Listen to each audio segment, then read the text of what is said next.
Medical کے شعبے میں ترقی کے ساتھ ہم دیکھ رہے ہیں کہ اوسط جو عمر ہے اس میں اضافہ ہوا ہے اور عمر رسیدہ افراد یعنی سینئر سٹیزنز ان کی تعداد بڑھ رہی ہے۔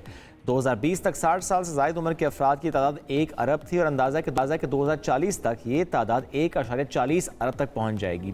بڑھتی عمر کے ساتھ بزرگوں کی دیکھ بھال کے مسائل، اس میں ہم جب بات کرتے ہیں بالخصوص عمر رسیدہ افراد کی جو کہ نفسیاتی مسائل جیسے انگزائٹی، ڈپریشن اس کا سامنا رہتا ہے، ایسے بہت سے اور معاملات ہیں جن سے وہ گزر رہے ہوتے ہیں۔ ہم اس میں بات کریں گے، ہمیں جوائن کے ڈاکٹر محمد عارف صاحب نے، director ministry of human rights. Sir کیسے ہیں آپ؟ جی بہت شکریہ۔ جب ہم عمر رسیدہ افراد کرتے ہیں ظاہر ہے اس میں ہم دیکھتے ہیں کچھ لوگوں کے ساتھ تو انگزائٹی، ڈپریشن جیسی چیزیں جڑ جاتی ہیں، بس کچھ لوگوں کے ساتھ نہیں بھی ہوتی۔ کیا ایسا معاملہ ہوتا ہے، کیا ایسی گڑبڑ ہوتی ہے، کیا ایسے فیکٹرز ہوتے ہیں جو کہ کنٹریبیوٹ کر رہے ہوتے ہیں کہ ایک جو کہ چیز نارمل رہنی چاہیے وہ نارمل نہیں رہتی؟ اس چیز الزائمر ہے، بہت سی اور چیزیں ان کو تنگ کرنا شروع کرتی ہیں۔ اس میں دیکھیں وہ انگریزی کہاوت ہے کہ چائلڈ از فادر آف مین، کہ یہ چیزیں پہلے سے مینیج کرنے والی ہوتی ہیں، اس لیے اس کے لیے اویئرنیس دینا بڑی ضروری ہے۔ اور وہ جن کی امیونٹی اسٹرانگ ہے، جن کا سوشل سیٹ اپ جو ہے معاشرتی جسے میل ملاپ کہتے ہیں، ریلیشن شپ کہتے ہیں، وہ اپنی یوتھ ایج میں یا ارلی اولڈ ایج میں بہتر ہوتا ہے تو وہ سروائیو زیادہ کرتے ہیں۔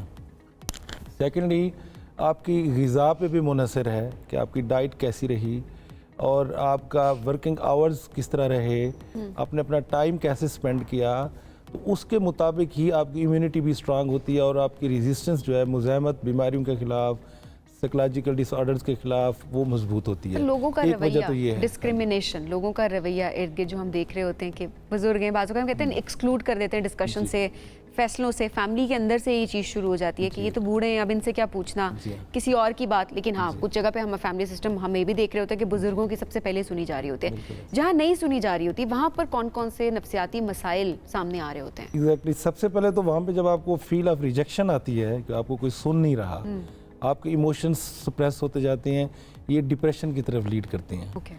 پھر ڈپریشن ایک رسک فیکٹر ہے الزائمر کا، اور الزائمر جو ہے بڑا لیتھل ہے فار ڈیمنشیا۔ تو اب ڈیمنشیا میں کیا ہوتا ہے کہ وہاں آپ کا جو پورا کوگنیٹو سسٹم ہے، تھنکنگ پروسیس ہے، میموری ہے، وہ ساری ڈسٹرب ہو جاتی ہے۔ تو اس لیے یہ بڑا امپورٹنٹ ہے کہ آپ نے ان بزرگوں کو انگیج رکھنا ہے۔ اس کے لیے ماڈرن دنیا میں تو سوشل سکل ڈیولپمنٹ کے کورسز کرائے جاتے ہیں کہ لائک آپ نے ایموشنز کو کیسے کنٹرول کرنا ہے، آپ نے اپنے ٹائم کو کیسے سپینڈ کرنا ہے۔ صحیح۔ اور امپورٹنٹ بات یہ ہے کہ اس میں ڈفرینٹ ٹیکنیکس ہیں، جیسے ایک ٹیکنیک ہم اسے کہتے ہیں کہ اسرٹیو سوشل ٹیکنیک، کہ آپ نے بزرگوں کو بھی بتانا ہے کہ آپ کے بھی رائٹ ہیں کہ یو مسٹ بی ہرڈ، آپ کے رائٹ ہیں کہ your emotion must be respected, آپ کے رائٹ ہیں کہ you must be cared for. تو اس میں ٹریننگ بزرگوں کی بھی بڑی ضروری ہے تاکہ سب سے پہلے تو ریکگنائز کریں اپنے رائٹس کو۔ تو یہ چیزیں جب آپ لے کے کیری کرتے ہیں تو ایک تو وہ خود اپنے لیے اپنی آواز بنتا ہے بزرگ جو ہے۔ سیکنڈلی اس میں کمیونٹی کا بڑا رول ہے۔ ہم چونکہ انڈیویجول ہر گھر میں شاید ترویج کرنا اتنا ممکن نہیں ہوتا، لیکن ہر سوسائٹی میں آپ نے دیکھا کہ فلاحی کام کرنے والے لوگ بھی موجود ہوتے ہیں۔ اگر ہم گورنمنٹ کے پوائنٹ آف ویو سے بات کرتے ہیں تو جو یونین کونسل کا سیٹ اپ ہے، ہمارے لوکل گورنمنٹ کا سیٹ اپ، یہ بہت ہی اچھا سیٹ اپ ہے۔ اسی کے تحت ایک ثالثی کونسل ہے فیملی میٹرز کو ڈسکس کرنے کے لیے۔ وہیں پہ آپ اس طرح کی ایلڈرلی لوگوں کے لیے بھی وہ کمیونٹی اپنا رول پلے کر سکتی ہے۔ پھر کچھ لوگ ہوتے ہیں جسے ہم اوپینین لیڈرز کہتے ہیں، جس میں امام مسجد صاحب ہو گئے، اسکول کے ٹیچرز ہو گئے، اور پوسٹ آفس کے انچارج ہو گئے، وہاں جو بیسک ہیلتھ یونٹ ہے وہاں کا جو ہیلتھ کا سٹاف ہے، فیمیلز کے لیے لیڈی ہیلتھ ورکرز ہوں گی، لیڈی ڈاکٹرز ہو گئیں، ڈاکٹر صاحب ہو گئے، تو یہ کی پلیئر ہوتے ہیں کمیونٹی کو موبیلائز کرنے کے لیے۔ پھر تحصیل لیول پہ اگر ہم پاکستان کی ایگزامپل لیتے ہیں تو تحصیل پاپولیشن آفیسز ہوتے ہیں اور ان کے موبیلائزرز ہوتے ہیں۔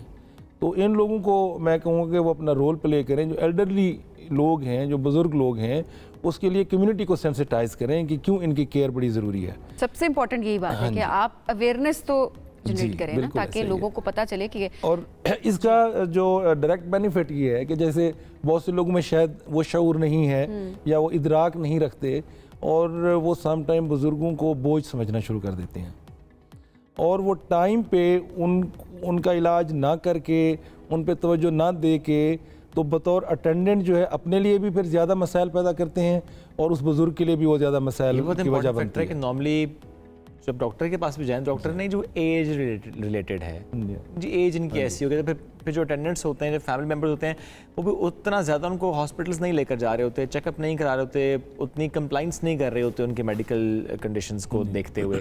یہ بڑا امپورٹنٹ پوائنٹ ہم ریز کر رہے ہیں کہ بڑا ضروری ہے کہ آپ ان کو time to time check up کرائیں تاکہ ان کی جو بھی ایشوز ہیں اس کو مینیج کیا جا سکے. اس کی اویئرنیس کے لیے بھی کچھ ہو رہا ہے کام؟ بالکل اویئرنیس کے لیے بھی ہو رہا ہے. میں تھوڑا سا آپ کی بات کو ایکسٹینڈ کروں گا کہ now we are living in a scientific era and we are blessed one کہ اب میڈیکیشن بہت اچھی اویلیبل ہے.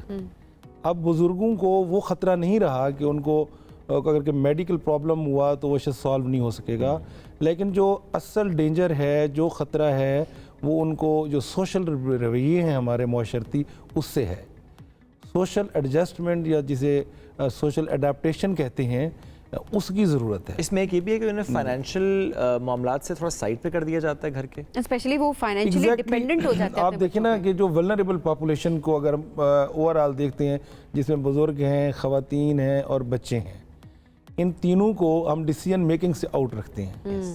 ان تینوں کو چونکہ وہ جب تک پھر فائنینشیل لائبلٹی بھی سم ٹائمز لگنا شروع ہو جاتے ہیں.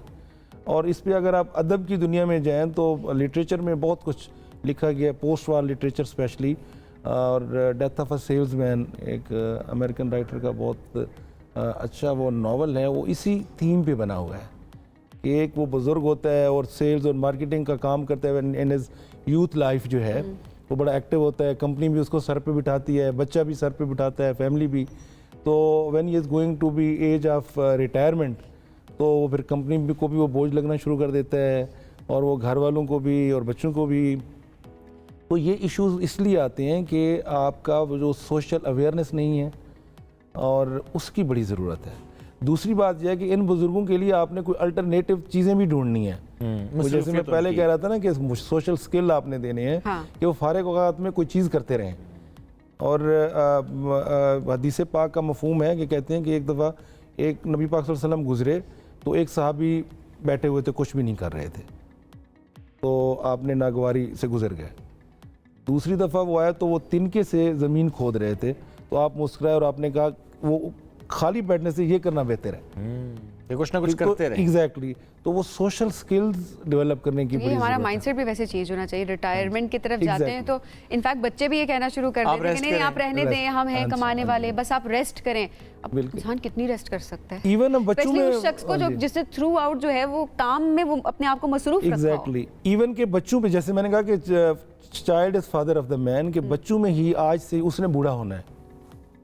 اس کو ابھی سے ہمارے ہاں جو عام لاڈ پیار کا رواج ہے, کلچر ہے, ہم کہتے ہیں کہ جی پانی بھی اماں لا کے دے دے گی, یا گھر میں کرنے والی جو چاچی بیٹھی ہے, میڈ بیٹھی ہے, وہ لا دے گی, یا اگر بڑا بھائی یا بڑی بہن ہے تو وہ چھوٹے کو پانی لے آؤ. تو ان کو خود سے عادت ہم نے نہیں ڈالی, اور یہ پرابلم اولڈ ایج میں آگے پھر ملٹی پلائی کر جاتے ہیں. بالکل.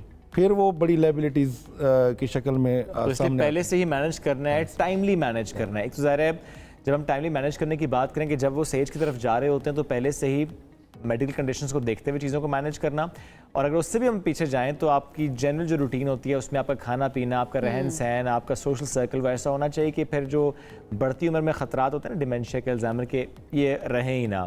اینڈ دین اگین جو فائنینشیل معاملات ہیں, جو ڈیسیژن میکنگ کے معاملات ہیں, انوالو رکھیں ان کو ایکسکلوڈ نہ کریں کسی بھی ڈسکشن سے, ان کی رائے لیں, بڑی امپورٹنٹ ہوتی ہے. دعاؤں کے ساتھ ساتھ رائے بھی امپورٹنٹ ہے. ڈاکٹر صاحب بہت شکریہ.